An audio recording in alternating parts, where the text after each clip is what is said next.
माझ्या सर्व बंधू भगिनी आणि मित्रमैत्रिणींनी, एक किस्सा असा सांगितला जातो की पुण्यामध्ये एक परदेशी नागरिक पत्रकार आला आणि सावरकरांना एकदा भेटला. म्हणाला, ह्या गावाविषयी खूप ऐकून आहे की एकाहून एक थोर माणसं इथे राहतात. तर म्हणाला, पुण्यातल्या थोर आणि कर्तृत्ववान व्यक्तींची मला यादी तयार करायची आहे, तर तुम्ही मला जरा मार्गदर्शन कराल का की ही यादी कशी करू? सावरकर म्हणाले, सोपं काम आहे, पुण्याची मतदार यादी घ्या. या किस्स्यातली गंमत तर सोडा, दुसरा तर ऍक्च्युअली हा सांगितला जातो खरोखरच की एका भाषणात सावरकर म्हणाले की मी तुम्हाला अख्ख्या भारताचं मंत्रिमंडळ नुसत्या सदाशिव पेठेत तयार करून दाखवतो. प्रत्येक घर ही एक संस्था आहे, शेजारी शेजारी प्रत्येक जण झपाटल्यासारखा, वेळ लागल्यासारखा. आणि खरं म्हणाल तर बऱ्याच प्रमाणात ते पुण्याचं वैभव आजही टिकून आहे. तर आपण शेजारी संत ज्ञानेश्वर, पलीकडे तुकोबाराय, इथे शिवाजी महाराजांचं वास्तव्य आणि स्वातंत्र्य चळवळीचं तर अफाट प्रचंड मोठी परंपरा तर आहेच आहे. सावरकरांची आपल्या आसपास आठवण व्हावी अशा घटना तर दिवस रात्र घडतातच आहेत. काही दिवसांपूर्वी मराठीतले सुप्रसिद्ध साहित्यिक विजय तेंडुलकर जेव्हा म्हणाले की मला हातात पिस्तूल हवी आहे, त्यांनी गोळ्या कोणाला घालायचे त्याची यादी थोडीशी वेगळी सांगितली, पण म्हणाले मला हातात पिस्तूल हवी आहे, तेव्हा सुद्धा खरं म्हणाल तर साहित्य संमेलनाच्या अध्यक्षपदावरनं बोलताना सावरकर म्हणाले होते की लेखण्या मोडा आणि बंदुका हातात घ्या. आता सावरकरांचं खरोखरच विजय तेंडुलकर ऐकतात असं त्यांना सांगितलं तर ते ह्या वाक्यात बदल करतील बहुधा. मी चुकूनही विजय तेंडुलकरांच्या इतक्या महान साहित्यिकाबद्दल कुत्सितपणाने बोलण्याकरता हे वाक्य म्हणत नाहीये. विजय तेंडुलकर महान साहित्यिक आहेत आणि आपण हेच पाहतो आहोत की विविध विषयांवर वेगळी मतं असतात, याचा अर्थ माणसं लगेच शत्रू नसतात. मला स्वातंत्र्यवीर विनायक दामोदर सावरकर हे नाव उच्चारलं तरी समोर एक धडाडून पेटलेला यज्ञ दिसतो. तो नुसता यज्ञ नाही दिसत, तर ऋग्वेदामध्ये एका सूक्तामध्ये जो मंत्र म्हणलाय विश्वाच्या निर्मितीबद्दलचा आहे, ती ओळ आहे, ओम यज्ञेन यज्ञमयजंत देवाः. म्हणजे हे विश्व कसं निर्माण झालं तर ईश्वराने स्वतः यज्ञ आखला आणि त्या यज्ञामध्ये स्वतःचीच समिधा अर्पण करून हे विश्व निर्माण केलं. पेटवलेला यज्ञही तूच आणि त्यामध्ये स्वतः जाणीवपूर्वक अर्पण केलेली समिधा म्हणजेही त्याचंच आयुष्य, अशी धडाडून पेटलेलं एक यज्ञ म्हणजे स्वातंत्र्यवीर सावरकरांचं आयुष्य. मला हे नाव उच्चारल्यानंतर डोळ्यासमोर जो यज्ञ दिसणं चालू होतं, त्याच्या ज्वाळा अंगावर येतात आणि त्याची धग जाणवेपर्यंत मला जाणवतं की त्या यज्ञाच्या भोवती फेर धरून आचकट विचकट बोलत आणि पचापचा थुंकत फिरणारी सुद्धा माणसं आहेत. ऋचा म्हणणारे ऋषी किती आणि स्वातंत्र्यवीरांच्या आयुष्याचा खरंच अभ्यास करून सत्य काय, ते आजच्या काळाला लागू काय, एका समर्थ भारताचं राष्ट्राचं स्वप्न आणि त्याच्यावर हे पेटलेला एक यज्ञ काय, हे लक्षात न घेता जे सावरकरांच्या बद्दल अद्वा तद्वा अनर्गल आजही बोलण्याचं चालू राहतं. वयाच्या 15व्या वर्षी एकदा प्रतिज्ञा घेतली आयुष्य समर्पण करण्याची आणि पुढे एकूण 70 वर्ष न थकता न थांबता, किती चढ उतार आहे, किती उपेक्षा आहे, किती तुच्छता आहे. ज्या समाजाच्या भल्याकरता ते बोलत होते त्यांनीच अनेक वेळा दारात उभं केलं. ज्या स्वातंत्र्याच्या स्वप्नाकरता यज्ञ पेटवला, ते स्वातंत्र्य मिळाल्यावर पहिलं काय घडलं तर अटक. अंदमानचं राष्ट्रीय स्मारक करा हे नव्या भारताच्या सरकारला 22 वर्ष सांगावं लागलं आणि अंदमानचं राष्ट्रीय स्मारक अखेर झालं 1969 मध्ये. हेची फळं काय ममता पाला.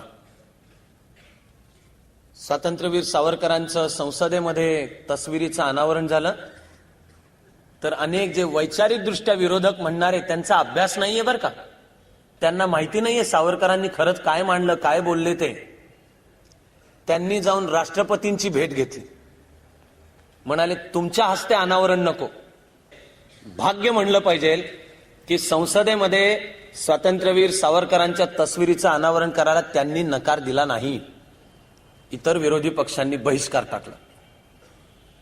अंदमान, अरे आता सुद्धा अंदमानच्या दारात नुसतं उभं राहायचं झालं तरी थरारून जायला होतं. आता राष्ट्रीय स्मारक आहे ते प्रदर्शन मांडावं तसं आता मांडलेलं आहे. तुम्ही दरवाजातून आत शिरलात की त्या प्राचीन काळापासून असलेला तिथे वृक्ष आहे. लाईट अँड साऊंड शो करता असलेल्या खुर्च्या आहेत. माणसांना ज्या तिकाटण्याला बांधून चापकानी फोडून काढायचे ते तिथं ठेवलंय समोर. मग असलेल्या पिंजऱ्याच्या आतमध्ये जाळीच्या एका मोठ्या हॉल सारख्या खोलीमध्ये कोलू आहे, वधस्तंभ आहे. त्या वधस्तंभाला लागून उजव्या हाताला दुसऱ्या मजल्यावर सावरकरांना जास्तीत जास्त एकांतवास वाट्याला आला पाहिजे याकरता असलेली कोठडी संपूर्ण कोपऱ्यातली. आज राष्ट्रीय स्मारक म्हणूनही पाहताना थरारून जायला होतं की ही कुठल्या एका दुष्ट क्रूर सिंहाची गुहा आहे. इथे आज जाणाऱ्यांची पावलं दिसत होती, पण 11 वर्ष तिथे काढली, 11-12 वर्ष, आणि हातीपायी धड सिंह परत आला. कारण हाही एक सिंहच. ती गाथा भयानक आहे अंदमानची. म्हणून अंदमानच्या विमानतळाला स्वातंत्र्यवीर सावरकरांचं नाव द्यायचं ठरलं. त्यावरनं संसदेत गदारोळ, गोंधळ. त्या भाषणामध्ये उपपंतप्रधान म्हणाले की सावरकर आणि सुभाषबाबू या दोन महान नावांचा अंदमानशी संबंध आहे. विरोधी पक्षांनी संसदेमध्ये त्याच्यावरनं गोंधळ घातला. त्यामध्ये मुख्यतः बंगालमधले कम्युनिस्ट खासदार होते. ते म्हणाले तुम्ही सुभाषबाबूंचा अपमान केला. सावरकर आणि सुभाषबाबू एकाच ठिकाणी उल्लेख करून तुम्ही सुभाषबाबूंचा अपमान केला असं स्वतः सुभाषबाबूंना वाटत नसेल. भारतामध्ये नजर कैदेत असणाऱ्याच्या काळामध्ये सुभाषबाबू सावरकरांना भेटले होते. अस्सल ऐतिहासिक पुराव्याच्या आधारे म्हणाल तर त्या भेटीमध्ये नेमकं काय झालं हे आजपर्यंत कोणालाही माहीत नाही. पण अप्रत्यक्ष उल्लेखांवरनं हे मानायला जागा आहे की शत्रूचा शत्रू तो आपला मित्र. दुसरं महायुद्ध चालू आहे, अशा वेळी गरज पडली तर हिटलरची आणि जनरल टोजो म्हणजे जपानचा हुकुमशाह त्याची मदत घेऊन पण स्वातंत्र्याचा लढा उभा केला पाहिजे. तुम्ही देशातून निष्ठा, असं थेट सल्ला असा नव्हे पण निदान ही चर्चा झाली असे अप्रत्यक्ष संदर्भ स्वतः सुभाषबाबूंच्या बोलण्यात सुद्धा आहेत. सुभाषबाबूंच्या आझाद हिंद फौजेनी अंदमान ज्या वेळेला जिंकलं, ताब्यात घेतलं आणि तिथे स्वतंत्र भारताचा ध्वज फडकवला, स्वतंत्र भारताचं पहिलं सरकार, गव्हर्नमेंट इन एक्झाईल, निर्वासित असलेलं पण पहिलं सरकार जाहीर केलं. ते भाषण ते सुभाषबाबूंनी अर्पण केलंय गांधीजींना. पण त्या भाषणामध्ये सुभाषबाबू सावरकरांच्या बद्दलची कृतज्ञता व्यक्त करतात की आमचा स्वातंत्र्य लढा असा देशाबाहेर जाऊन लढूयात, भारताचं सैनिकीकरण हे सावरकरांनी मांडलं असं स्वतः सुभाषबाबू सांगतात. आणि स्वतंत्र भारत झाल्यानंतर 50 वर्षांनी अजूनही वाद होतो की सुभाषबाबू आणि सावरकर हे नाव एकत्र घेतलं म्हणजे सुभाषबाबूंचा अपमान झाला की काय. तैलचित्र चालत नाही. मी कायम म्हणत आलो की पुण्याने पाहिलेले सक्रिय राजकारणात असलेले दोन महान नेते अलीकडच्या काळातले म्हणजे एस.एम. जोशी आणि रामभाऊ म्हाळगी. रामभाऊ म्हाळगी म्हणजे संघ स्वयंसेवक हे रामभाऊ म्हाळगी, आणि एस.एम. अण्णा, पुणे त्यांना एस.एम. अण्णा म्हणून ओळखतं. हे राष्ट्र सेवा दलाच्या संस्थापकांमधले, विचारधारांनी म्हणाल तर समाजवादी विचारधारेचे. पण या पुण्याने ही दोन महान माणसं पाहिली. एस.एम. अण्णा एकदा असं म्हणाले, असा उल्लेख आहे संयुक्त महाराष्ट्र चळवळीच्या काळामध्ये. एस.एम. अण्णांच्याकडे नेतृत्व होतं आणि संदर्भ काहीतरी आला म्हणून ते बोलता बोलता असं म्हणाले की आम्हाला 1922 पर्यंतचे सावरकर मान्य आहेत, त्यानंतरचे सावरकर मान्य नाही. 1922 पर्यंतचे सावरकर म्हणजे क्रांतिकारक सावरकर, देशासाठी सर्वस्वाची होळी केलेले सावरकर, अंदमानला गेलेले सावरकर, अत्याचार सोसून हातीपायी धड एकसंधपणे परत आलेले सावरकर. पण एस एम अण्णांच्या म्हणण्याचा अर्थ होता की 22 नंतरचे मान्य नाहीत, म्हणजे सावरकर परत आले रत्नागिरीच्या स्थानबद्धतेमध्ये. त्यांनी हा जो हिंदुत्व नावाचा ग्रंथ लिहिला हा 1923 साली लिहिला. 1923च्या विजयादशमीला त्याचं प्रकाशन झालं. एस एम अण्णांना म्हणायचं की आम्हाला ते मान्य नाही, नंतरचे सावरकर मान्य नाहीत. बाबूजी म्हणजे सुधीर फडके संयुक्त महाराष्ट्र चळवळीतही होते, त्यामुळे एस एम अण्णांच्या बरोबर वावरत होते. बाबूजी म्हणाले की तुम्हाला 1922च्या पूर्वीचे सावरकर आत्ता कळतायत, ते वर्ष 1956-57 होतं. बाबूजी म्हणाले की 1922च्या पूर्वीचे सावरकर तुम्हाला कळायला 35 वर्ष लागली, 1922च्या नंतरचेही सावरकर अजून 35 वर्षांनी तुम्हाला कळणं चालू होईल. देशाच्या परिस्थितीकडे खरोखर पाहिलं तर त्यानंतर सावरकरांनी जे जे मांडलेलं आहे, दूरदृष्टीने जे जे इशारे दिले होते, ते जर सत्ताधाऱ्यांनी वेळेत ऐकले नाहीत तर त्याची गंभीर, भयानक, भीषण अशी किंमत आपण मोजत असतो. मला होते सावरकरांची आठवण, पावला पावलाला होते. आमच्या या देशाचं विमान ज्या वेळेला पळवून नेलं जातं IC-814, आणि उभ्या देशाला इयर एंडिंगच्या पार्टीची काळजी पडलेली असते. ती घटना घडत राहिल्या 24 डिसेंबर ते 31 डिसेंबर. दहशतवाद्यांच्या समोर झुकता कामा नये. आधी अमृतसर, लाहोर, दुबई आणि मग अंतिमतः कंदाहार. पळवणाऱ्यांना संरक्षण देणाऱ्यांचीच तालिबानी राजवट तिथे होती. आमचे परराष्ट्र मंत्री 3 दहशतवाद्यांना नेऊन सोडून आले. राज्य कारभार चालवणं त्यांना समजतं असं आपण गृहीत धरलं पाहिजे. सोडून कसे आले? आणि आमचा देश त्यावेळेला काय करत होता? IC-814 मध्ये जे 157 प्रवासी होते, यांचे नातेवाईक इथे काय करत होते? ते दिल्ली विमानतळावर तमाशा करत होते की म्हणले आम्ही बाकी काही ओळखत नाही, ते आमचे जे नातेवाईक आहेत त्यांना सुरक्षित परत आणा.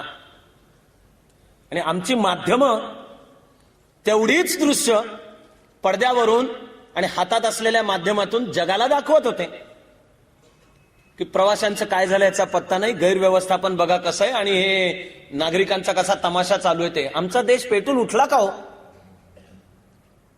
देशच्या देश म्हणाला का की दहशतवाद्यांची तडजोड करू नका? आता 157 जणांना आणायला जाल, उद्या 1570 जणांचे बळी जातील. एवढंच नाही तर कंदाहारच्या विमानाच्या कॉकपिट मध्ये दहशतवाद्यांना लाईव्ह, जिवंत, क्षणाक्षणाला कळत होतं देशात काय होतंय ते. का? कारण भारतामधून त्यांचा मोबाईलवर संपर्क होता. भारतातून म्हणजे कुठून होता? मुंबईतून होता, जोगेश्वरी मधून होता.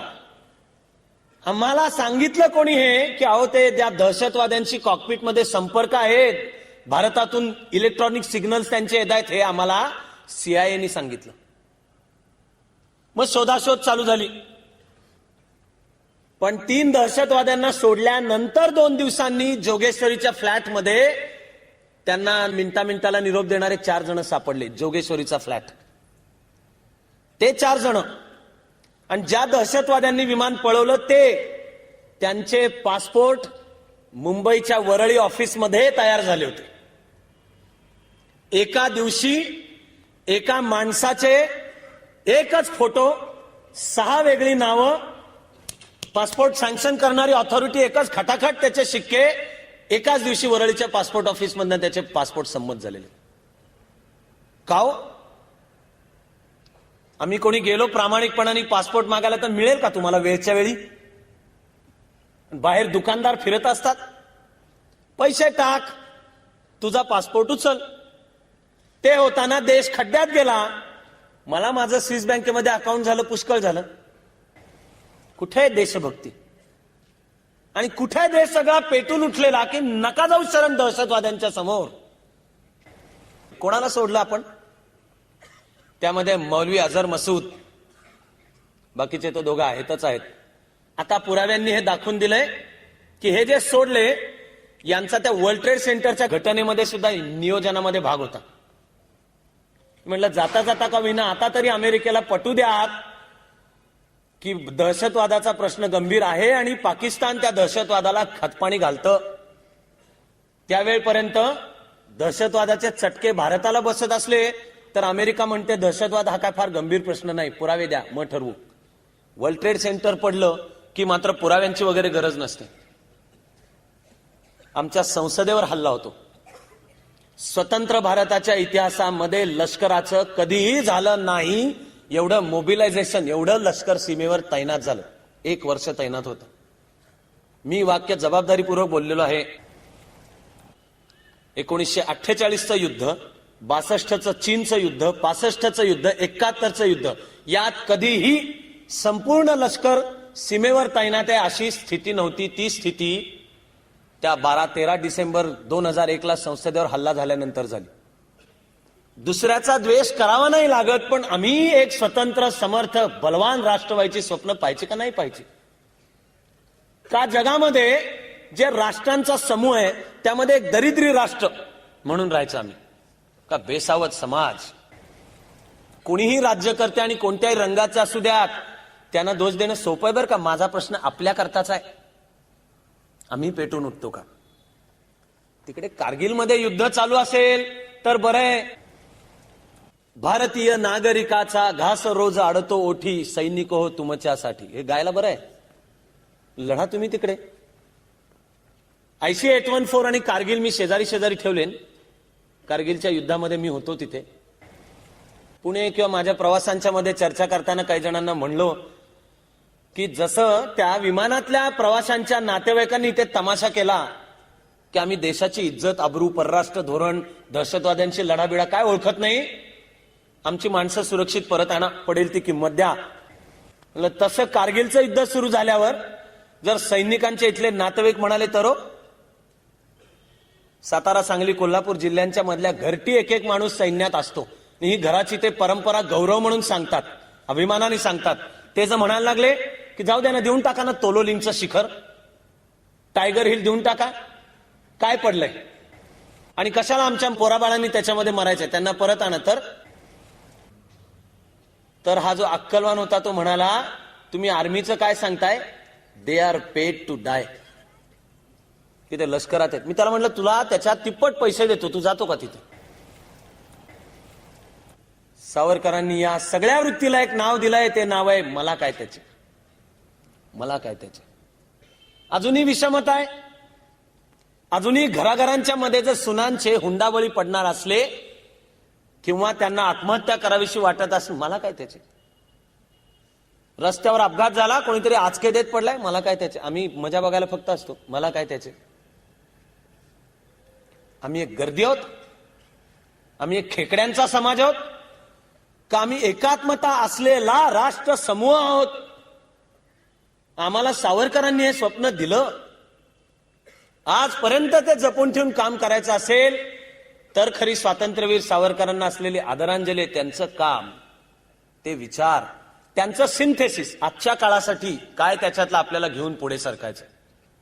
वाटायला नाही तर वरकरणी नुसतं वाटू शकतं की 28 मे 1883 या दिवशी जन्म, 26 फेब्रुवारी 1966 या दिवशी प्रायोपवेशन करून निर्वाण. म्हणजे एखाद्या ऋषीनी त्याग करावा आपल्या आयुष्याचा, तसा आहे.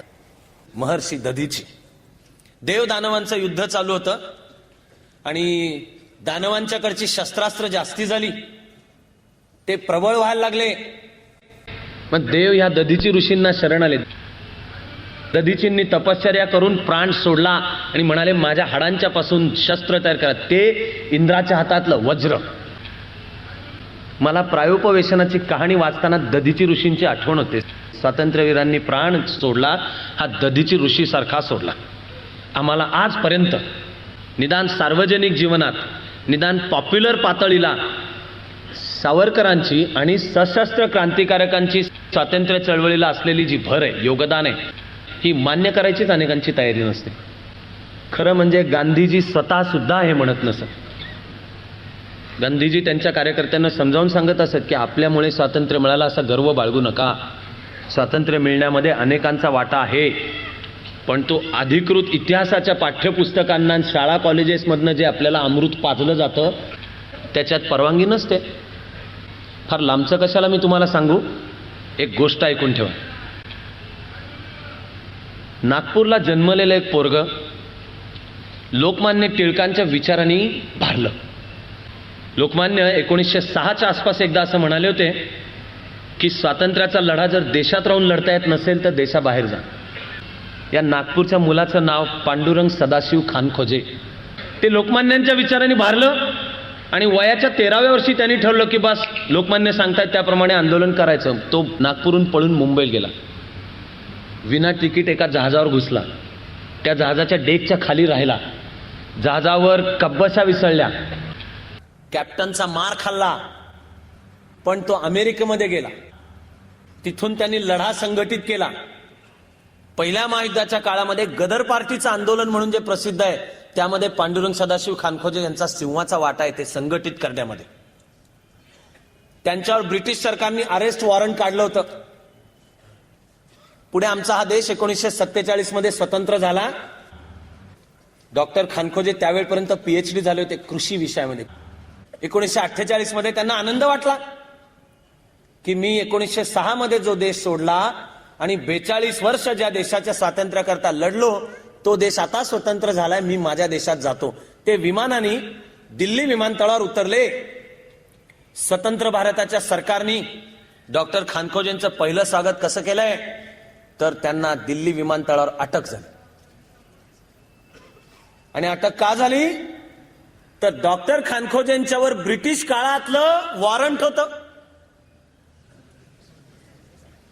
आम्ही स्वतंत्र झालो पण नंतर असलेल्या आमच्या या स्वतंत्र भारताच्या सरकारने खानखोजेंना अटक केली, विमानतळावरून तुरुंगामध्ये नेलं आणि शास्त्रीय दृष्ट्या त्याला म्हणतात पर्सोना नॉन ग्रॅटा, म्हणजे या माणसाला आमच्या देशात यायला परवानगी नाही असं त्यांचं नाव जाहीर करून त्यांना डिपोर्ट म्हणजे पुन्हा देशातून बाहेर पाठवलं. डॉक्टर खानखोजे मेक्सिकोमध्ये परत गेले. मेक्सिको मधली कृषीची क्रांती डॉक्टर खानखोजेंनी केली. मेक्सिकोच्या संसदेच्या आवारामध्ये खानखोजेंचा पुतळा आहे. भारत देशाला या महान सुपुत्राचं नाव माहितीच नाही. सुभाषबाबूंचं नाव चालतं काय सत्ताधाऱ्यांना, अनेक सत्ताधाऱ्यांना, निदान 50 वर्षातले जास्त वर्ष जे सत्ताधारी होते त्यांना. सुभाषबाबूंचे जे सहकारी होते कॅप्टन लक्ष्मी सहगल, मोहन सिंग आणि शहानवाज खान यांचा खटला लाल किल्ल्यामध्ये पंडितजींनी लढवला, पंडित जवाहरलाल नेहरू. पण सुभाषबाबू ज्या वेळेला आझाद हिंद फौज बनवून ते आले, आत्ताच मणिपूर कोहिमापासून 23 किलोमीटरवर मोईरांग कांगला नावाचं ठिकाण आहे, तिथपर्यंत सुभाषबाबू पोहोचले होते. पंडितजींचं त्यावेळेचं वाक्य आहे की सुभाष जर सैन्य घेऊन चालून येत असेल तर मी तलवार घेऊन मी स्वतः विरोधाला उभा राहीन. ते तोफा बंदुकांचा तलवारीने कसा सामना करणार होते आपल्याला माहित नाही. सुभाषबाबूंचा सामना करण्याकरता तलवार हाती घेण्याने अहिंसेला बाधा येत नसते, कारण सुभाषबाबू हे सत्तेला आव्हान होतं. 16 ऑगस्ट 1945 ला त्या तैवान फॉर्मासा बेटावर जे सुभाषबाबूंच्या विमानाचा टेक ऑफ झाला आणि ते विमान जळलं, त्यामध्ये खरंच ते गेले का नाही गेले आपल्याला माहित नाही. मला असं वाटतं की इतिहासाला कधी कळायचं आता काय शिल्लक राहिलेलं नाही मार्ग. पण जर गेले नसते तर ह्या देशात त्यांचं स्वागत होतं काय? स्वागत नव्हतं. का नव्हतं? सत्तेला चॅलेंज. आणि सुभाषबाबू हे तर नुसते हिंसेच्या मार्गाने जाणारे वगैरे नाहीत. हिटलर आणि जनरल टोजोशी हातमिळवणी केलेले, म्हणजे दुसऱ्या महायुद्धानंतर दोस्त राष्ट्रांनी जर्मनीमधल्या न्यूरेनबर्ग या ठिकाणी जो खटला चालवला युद्ध गुन्हेगारांचा, त्यामध्ये सुभाषबाबू युद्ध गुन्हेगार होते. आमचं भारत सरकार म्हणलं नाही न्यूरेनबर्गच्या खटल्यामध्ये स्वतंत्र झाल्यावर सुद्धा म्हणलं नाही की सुभाषबाबूंचं नाव त्यातून काढून टाका. मग कोणी काय म्हणत आलं की इथे कोणीतरी महाराज दिसतंय ते म्हणजे सुभाषबाबू होते. जपानमध्ये सुभाषबाबू एकाला नंतरच्या काळामध्ये भेटले होते, रशियामध्ये जाऊन थांबले होते. आपल्याला कळायला मार्ग नाही, पण परवापर्यंत त्यांना या देशामध्ये स्थान नाही. मला वाटत राहतं की कुठेतरी फार प्राचीन काळी आम्ही बहुधा महाभारतामधल्या भीमाचा आदर्श समोर ठेवायच्या ऐवजी युधिष्ठिराचा निवडला आदर्श. ती काय फंडामेंटल चूक आहे की काय? भर दरबारामध्ये दुर्योधन एक वस्त्रा द्रौपदीला फराफरा ओढत आणतोय. आरडाओरडा करत भीम म्हणतोय की हातपाय तोडा त्याचे. युधिष्ठिर असा उजव्या पायाचा अंगठा जमिनीमध्ये दाबून ठेवत सांगतो, नाही द्यायचं. सौदामिनी असलेली, विद्युल्लता असलेली द्रौपदी दरबारामध्ये प्रश्न विचारते आहे की द्यूतामध्ये पांडवांनी आधी स्वतःला पणाला लावलं आणि नंतर पत्नीला पणाला लावलं, स्वतः हरल्यावर पत्नीला पणाला लावायचा अधिकार काय? दरबार गप्प बसलेला होता. उत्तर नाही. भीष्माचार्य, कृपाचार्यांच्या सारखे गुरु म्हणाले, अर्थस्य पुरुषो दासा. शेवटी पैशाचे गुलाम ते नोकर होते. दुर्योधनाच्या दरबारामध्ये गप्प बसून राहिले. मग द्रौपदी श्रीकृष्णाचा धावा करते, पण भीम आरडाओरडा करत होता ना.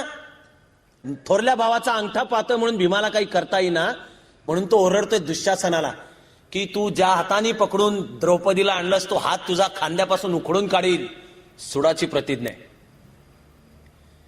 मग दुर्योधनाने द्रौपदीला मांडी दाखवली की याच्यावर येऊन बैस.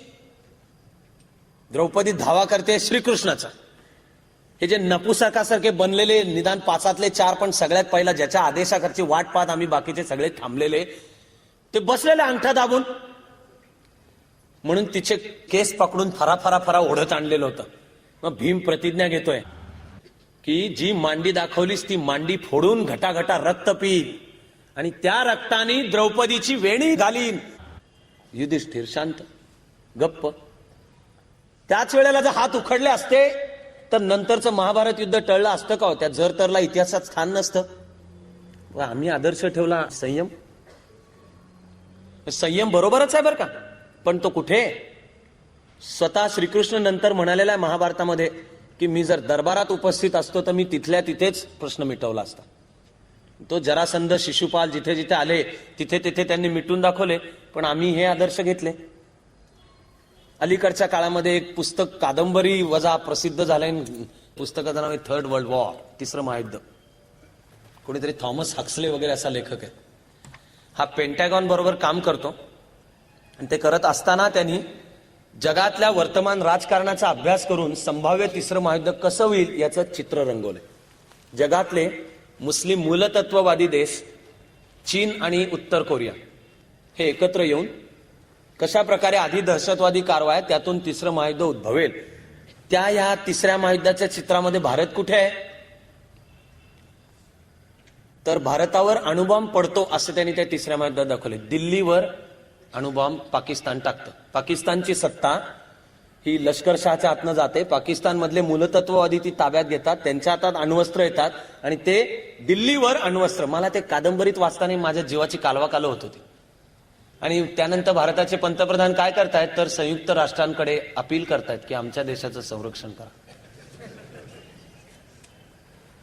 मला हसू नाही येत, माझी तगमग होते, माझ्या जीवाची तगमग होते, चिडचिड होते. आणि नुसती चिडचिड, कारण मला माहिती असतं की अरे हे सत्याच्या जवळ जाणारं चित्रण आहे. हे एक राष्ट्र म्हणून एक म्हणायचं आलं तर हे सत्याच्या जवळ जाणारं चित्रण आहे. म्हणून सावरकर, आणि खरं म्हणाल तर 55 वर्षात खूप मुद्दे सावरकरांचे ऐकले. देशाने वाटचाल ती केलेली आहे. राजकारणाचे हिंदूकरण आणि हिंदूंचे सैनिकीकरण, जात धर्म पंथ विचारधारा पक्ष कोणताही असू द्यात, हे खरं आहे का नाही हे पहा, आजमावून पहा की हे वाक्य खरं निघालं का नाही निघालं गेल्या 55-56 वर्षात. सैन्य बलवान हवं का नको? भारतीय सैन्य विख्यात आहे. आमच्या राजकीय पुढाऱ्यांनी जर भारतीय सैन्याला एक हात मागे बांधून लढायला सांगितलं नाही तर ते कोणत्याही शत्रूचा निपात करू शकतात. ख्याती आहे. आणि भारतीय सैन्याची ख्याती ते जिथे हल्ले करतील तिथे लुटालूट बलात्कार करतील अशी नाहीये. उलट असा एखाद दुसरा किस्सा अशा वेळेला कोर्ट मार्शल त्या सैनिकावर कारवाई सुद्धा झालेली आहे. म्हणून सावरकर आपल्यासारखेच आहेत, माणसासारखा माणूस आहेत. तुम्ही मी कोणीही आणि आजचे लाखो मुलं मुली जसे जन्माला येत असतील तसेच एका घरात जन्माला आले.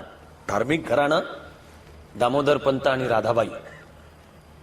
नाशिक जिल्ह्यातलं छोटंसं गाव भगूर. कुणी लहान मुलगा लहानपणी खेळतोच की, खेळतो, उन्हाळतो.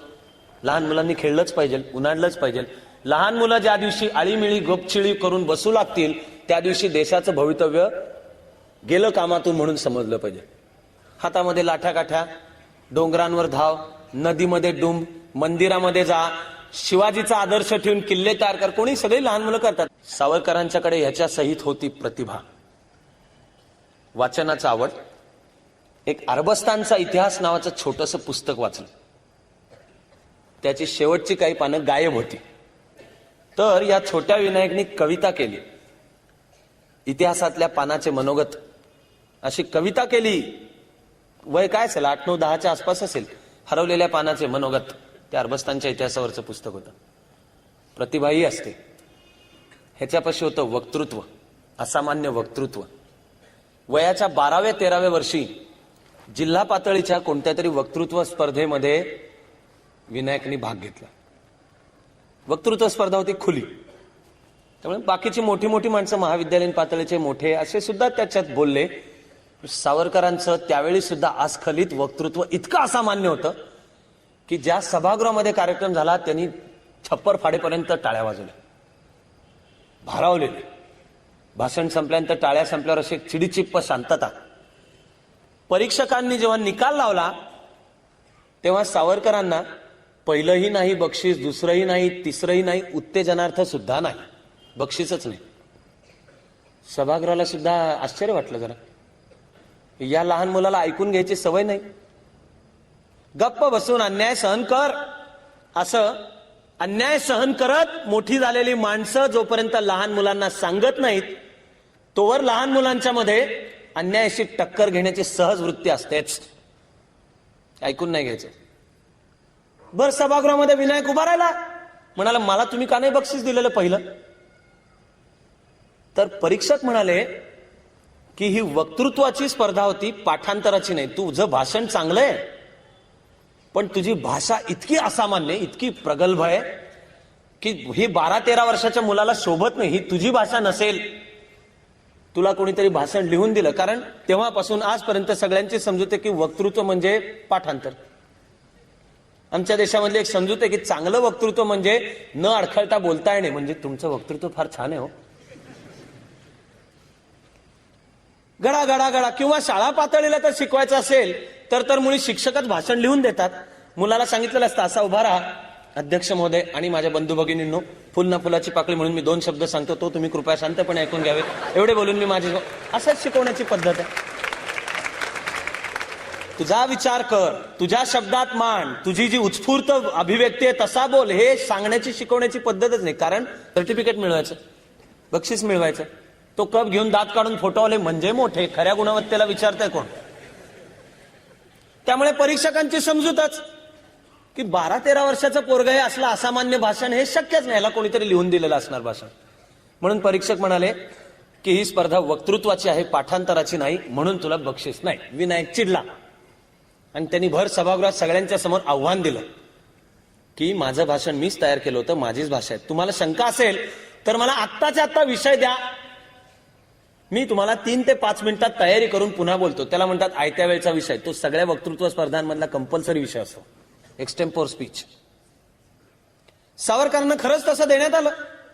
त्यांनी सभागृहाच्या बाहेर थांबून 3 ते 5 मिनिटात तयारी केली आणि मूळ भाषणा इतकंच अस्खलित भाषण त्यांनी पुन्हा सादर केलं. थक्क झालेलं सभागृह, थक्क झालेले परीक्षक, परीक्षकांनी मान्य केलं. परीक्षकांच्या दिलदार वृत्तीला सुद्धा दाद दिली पाहिजे. परीक्षकांसमोर होता प्रॉब्लेम, कारण त्यांनी पहिला, दुसरा, तिसरा क्रमांक ते जाहीर करून बसले होते. परीक्षक म्हणजे SSC महामंडळ नव्हतं.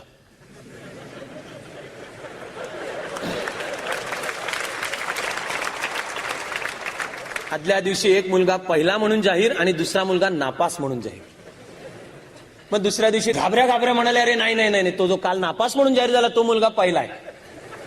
त्या मधल्या 24 तासामध्ये तो नापास आणि आता पहिल्या आलेल्या मुलाने आत्महत्या केली नाही, हे त्याच्या आई वडिलांचं, आपलं सगळ्यांचं भाग्य म्हटलं पाहिजे. SSC बोर्डाचं सुद्धा भाग्य म्हटलं पाहिजे. पण दुसऱ्या दिवशी वेगळा जाहीर केला पहिला नंबर. तर अरे काल तुम्ही ज्याचा पहिला जाहीर केला त्या बिचाराचा काय दोष आहे? त्याचा काय दोष आहे? तुम्ही त्याला पहिला जाहीर केला होता ना. हे परीक्षक म्हणाले की आम्ही नंबर तर जाहीर केलेले आहेत, त्यामुळे तुला आता पहिलं बक्षीस नाही जाहीर देऊ शकत. म्हणून परीक्षक म्हणाले की आम्ही परीक्षकांचं म्हणून खास बक्षीस 1 नंबरच्याही वरचं असं खास परीक्षकांचं बक्षीस आम्ही तुला देतो. सभागृहाने टाळ्यांचा कडकडाट केला. त्या टाळ्या संपल्यावर विनायक उठून उभा राहिला आणि म्हणाला की माझं मूळ भाषण जे अस्सल होतं, माझंच होतं, ते माझं आहे. हे ज्या परीक्षकांना कळलं नाही त्यांच्याकडून मला पहिलं बक्षीस नको.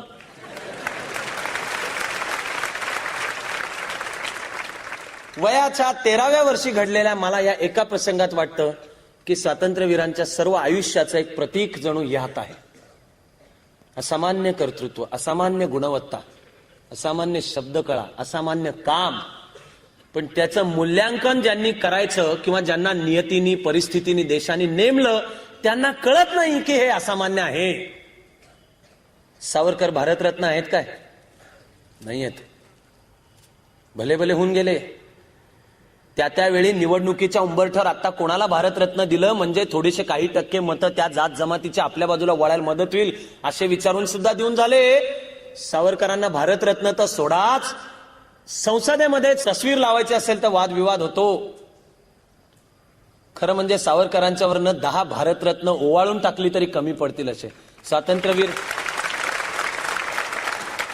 ते असताना सुद्धा ही चर्चा झालेली आहे बरं का. सावरकरांना भारतरत्न द्यावे हो. तर कोणीतरी जो त्यांचा एक कार्यकर्ता सहकारी होता तो म्हणाला की सावरकरांना भारतरत्न देणं म्हणजे सूर्याला हा सूर्य आहे असं म्हणण्यासारखं आहे. पण आम्ही सकाळी उठतो आणि सूर्याकडे बघून पहिल्यांदा नमस्कार करतो, तसं तरी भारतरत्न ह्या सूर्याला दिलं गेलं पाहिजे ना. सावरकरांना भारतरत्न ज्या दिवशी आमची संसद, आमचे राज्यकर्ते, आमच्या समाजाची सर्व क्षेत्र जाती धर्म पंथ विसरून, विचारधारांचे भेद विसरून सावरकरांचं राष्ट्रीयत्वाला, राष्ट्रीय जीवनाला जे योगदान आहे ते लक्षात घेऊन म्हणतील भारतरत्न, त्यांनी काय सावरकरांचं बिघडणार नाहीये. आपण शहाणे ठरणार, आपण जास्ती शहाणे ठरणार. वक्तृत्वामधली तडफ ही सुद्धा असते. वाढत्या वयामध्ये मुलामुलींच्या जीवनाला काय असत नाही, तो असत नाही या देशाकरताच्या समर्पणाचा स्पर्श. त्या एका स्पर्शाने पुढे सगळ्या जीवनाला दिशा येते. नाहीतर उत्तम खेळाडू आहेत असे खूप भेटतील, उत्तम वक्ते आहेत भेटतील, उत्तम कवी आहेत भेटतील, चाइल्ड प्रॉडिजी म्हणतात लहानपणचे उत्तम भेटतील ना, मैफल उत्तम सादर करणारे, असामान्य अभिनेता असलेले भेटू शकतील ना. पण हे सर्व मातृभूमी चरणी अर्पण करण्याची आतून उसळून आलेली प्रेरणा, कोणी म्हणलं म्हणून नाही, कोणी दुसऱ्यांनी सूचना दिली, आदेश दिला म्हणून नाही, जीवाची झालेली तगमग तगमग. तिकडे जायचे ते फासावर चाफेकर बंधू आणि रानडे, वासुदेव रानडे हे पुण्यात इथं फासावर, येरवड्याच्या तुरुंगात फासावर जायचे होते. त्या 14 वर्षाच्या मुलाचं काय पडलं होतं वय? 14. जीवनाची गुलछबूत स्वप्न आत्ता पडणं चालू झालेलं असतं असं वय. यावेळेला याच्या डोक्यामध्ये स्वप्न आहे मातृभूमीच्या सेवेचं. चाफेकर पकडले गेले, खटला झाला. ज्या दिवशी 1898 फाशी द्यायची होती ती रात्रभर नाशिक जिल्ह्यातल्या त्या भगूरच्या गावी हा छोटा 14 वर्षाचा विनायक तळमळत होता रात्रभर.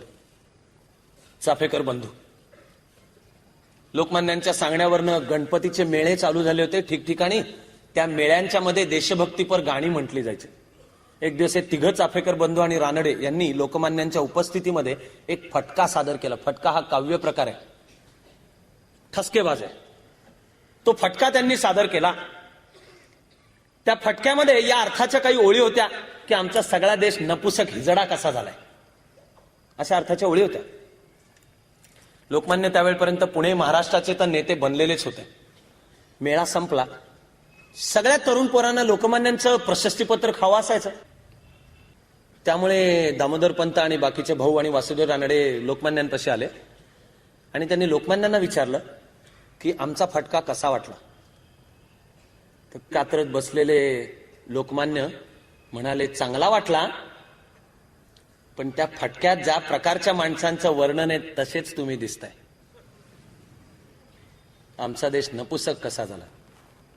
लोकमान्य चांगला फटका मेळ्यातलं पद जे झालेलं असेल त्याच्यावर यांना त्या तरुण पोरांना सांगतायत की त्याच्यातल्या सारखेच तुम्ही दिसताय. दामोदरपंत चाफेकरने विचारलं की असं का म्हणताय. लोकमान्य म्हणले, तसं जर नसतं तर तो रँड अजून जिवंत कसा. बस ह्या पोरांनी तेच डोक्यात घेतलं की याचा अर्थ रँडला उडवायचा. प्लेग, त्यातले अत्याचार, बूट घालून घरांमध्ये शिरलेले सोल्जर्स, त्यांनी उधळून टाकलेली देवघरं, बलात्कार झाले नसतील पण विनयभंग आणि स्त्रियांच्या अपमानास्पद वर्तणूक ब्रिटिश सोल्जरांच्याकडनं घडलेली. आणि याबद्दल सुद्धा आपल्या संपादकीयांच्या मधनं लोकमान्य कडाडून टीका करतात. बिचकत नाहीत, केसरी सिंह उगाच नाही म्हणायचं, बिचकत नाहीत त्याला, गुडी गुडी नाही आहे. तर तो रँड अजून जिवंत कसा. ऐन दरबार जो होता पुणे विद्यापीठामध्ये भरलेला 22 जून 1897, ह्या तिघांनी मिळून कट करून ठरवलं की ह्याला उडवायचा गणेश खिंडीत. मागणं धाकटा चाफेकर गोंद्या आला रे आला म्हणून ओरडत ओरडत आला.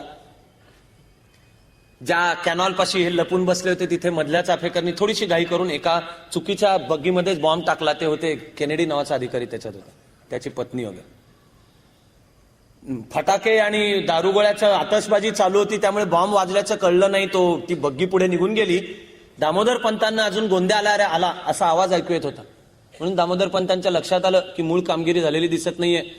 म्हणून त्यांना रँडचा रथ बग्गी समोरने जाताना दिसल्यावर ते मागून चढले आणि पिस्तूलनी पॉइंट ब्लँक म्हणजे पिस्तूलनी रँडला त्यांनी मारला आणि गुल झाले.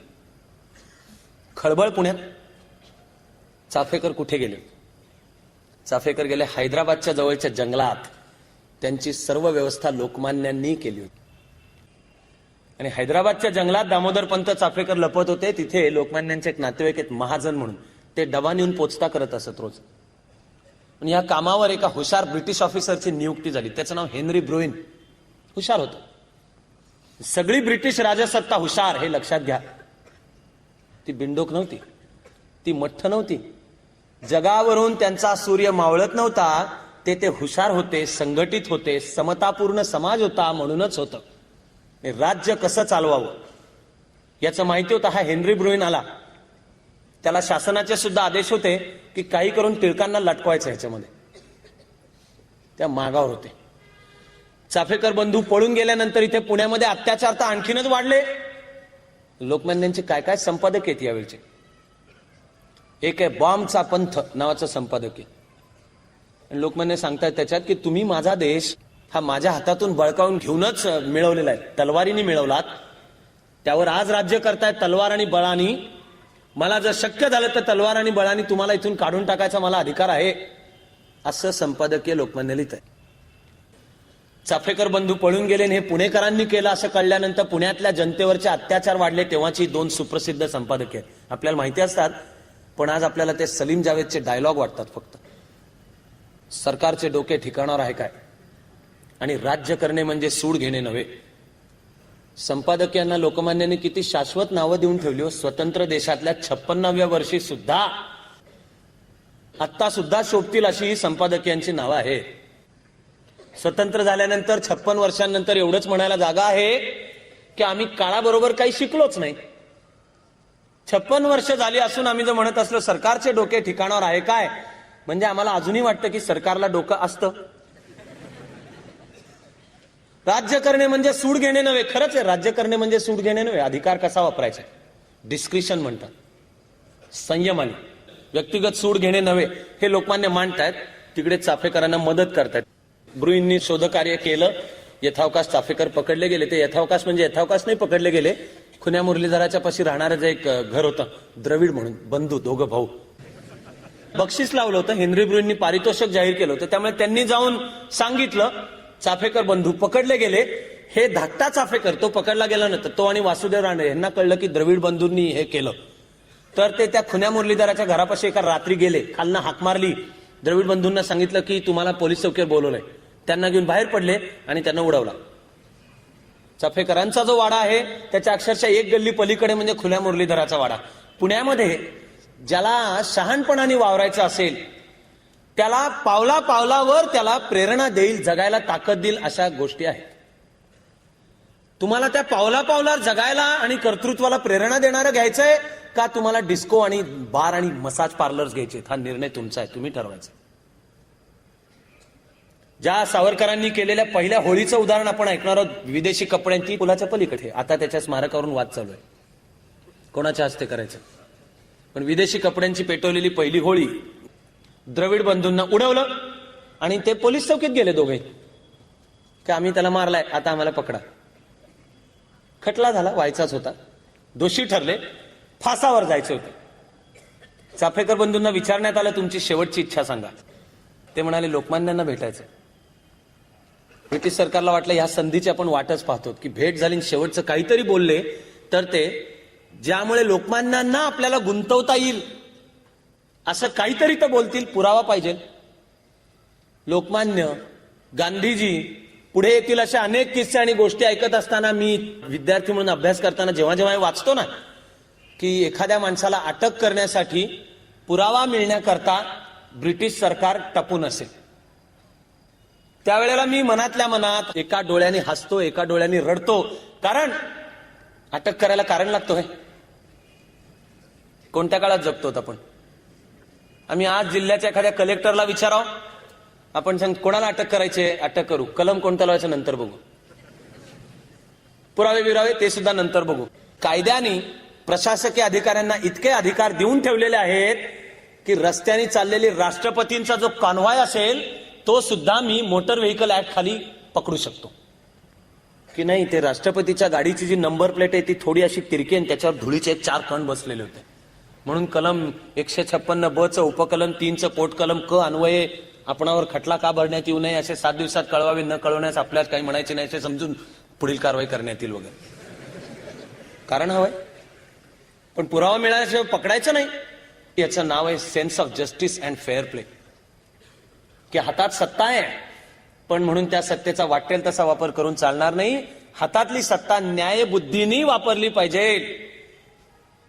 लोकमान्यांना पकडायचं असेल तर पुरावा पाहिजे, मोतीहारीतल्या गांधीजींना पकडायचं असेल तर पुरावा पाहिजे. तो नाही तर कलेक्टर म्हणतो की कायदा सांभाळून वागा, नाही तर मी तुम्हाला अटक करेन.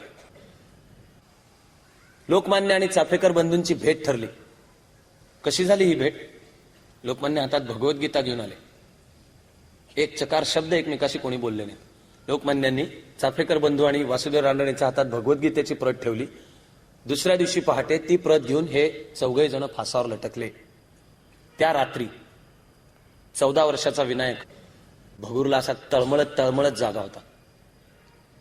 पहाटेच्या सुमाराला त्यांनी देवघरातल्या देवीच्या दुर्गेच्या तस्विरी समोर जाऊन साष्टांग प्रणिपात घालून प्रतिज्ञा घेतली.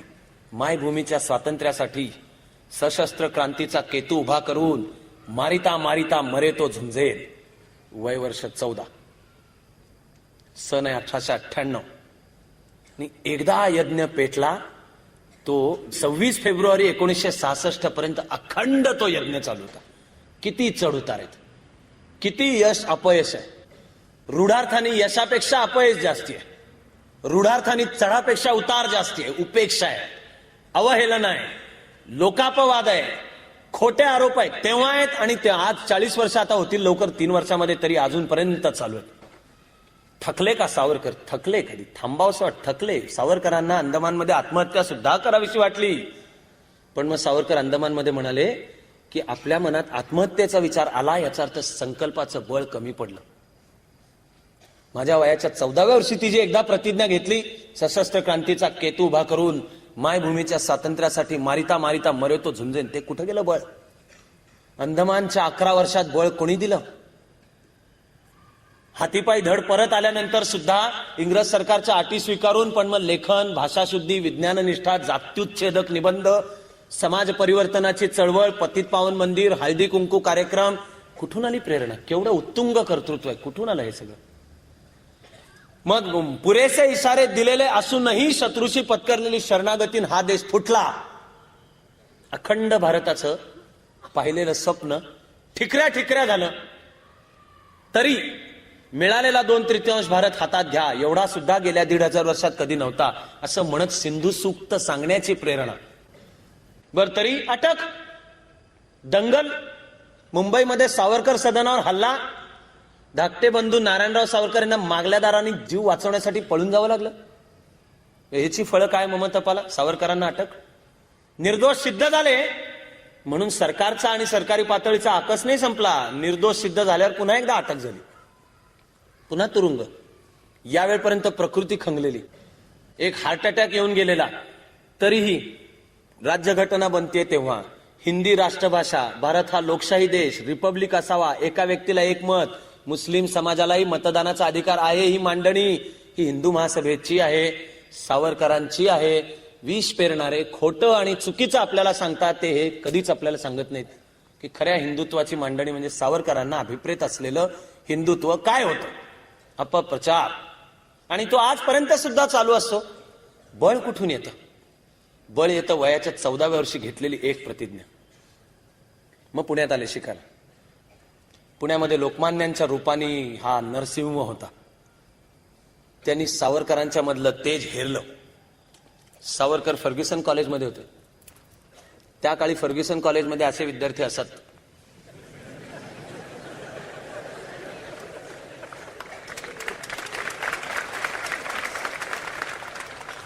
वैशालीचं उद्घाटन कधी झालं मला माहिती नाहीये. अजून ते टिळक आगरकरांना विसरलेलं नव्हतं असं फर्ग्युसन कॉलेज होतं. अजून आपला वारसा कोणता आहे ज्याच्या लक्षात आहे असं फर्ग्युसन कॉलेज होतं. सावरकरांनी फर्ग्युसन कॉलेज हॉस्टेलवर राहतात तिथे क्रांतिकारी आणि तरुणांच्या मध्ये कामाला सुरुवात केली. ही होळी पेटवली. आता टिळक टँक आहे त्याच्या समोरचे.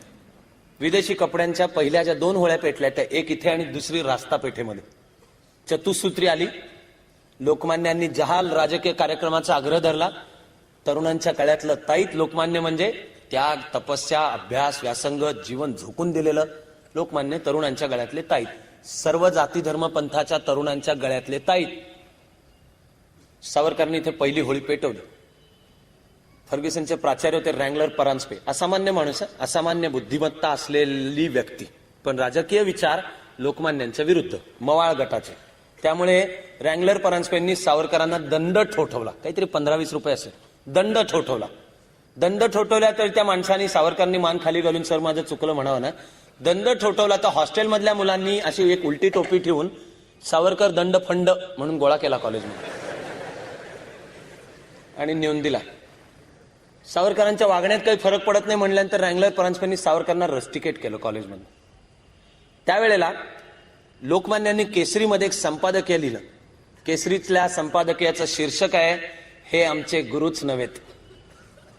हे कशाचे गुरु? तरुणांना कोणती प्रेरणा पाहिजे? देशावर सर्वस्व अर्पण करण्याची प्रेरणा, त्यासाठीचं कर्तृत्व करण्याची प्रेरणा पाहिजे असं सांगणारा एक नरकेसरी सिंह या पुण्यामध्ये, महाराष्ट्रामध्ये, हिंदुस्थानमध्ये होता.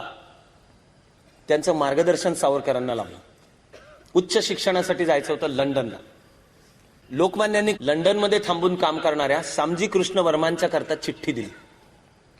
श्यामजी कृष्ण वर्मा, मॅडम कामा आणि अनेक सहकारी हे लंडनला जाऊन त्यांनी इंडिया हाऊस म्हणून एक संस्था स्थापन केली होती. कल्पनाच ही होती की तिथे थांबूनही स्वातंत्र्याचा लढा लढता यावा. लोकमान्यांच्या चिठ्ठीनुसार सावरकरांना स्कॉलरशिप मिळाली आणि 1906 मध्ये सावरकरांनी प्रयाण केलं लंडनकडे. खरं म्हणाल तर क्रांतिकार्य सावरकरांचं म्हणावं अशी कोणती वर्ष? जून-जुलै 1906 मध्ये ते भारताचा किनारा सोडतायत आणि जुलै 1910 मध्ये अटक आहे, खटला आहे आणि अंदमानला रवानगी आहे. 4च वर्ष. अशी वीज कडाडून जावी अशी 4 वर्ष. कारण इतिहासाचे पुरावे पाहिले तर सर्वस्वानी असं दिसून येईल की तिथपासून पुढे भारताच्या कानाकोपऱ्यात जिथे जिथे सशस्त्र चळवळ सुरू झाली तिचं कुठे ना कुठेतरी धागे दोरे सावरकरांच्या या 4 वर्षाच्या कामामध्ये जाऊन भिडतात.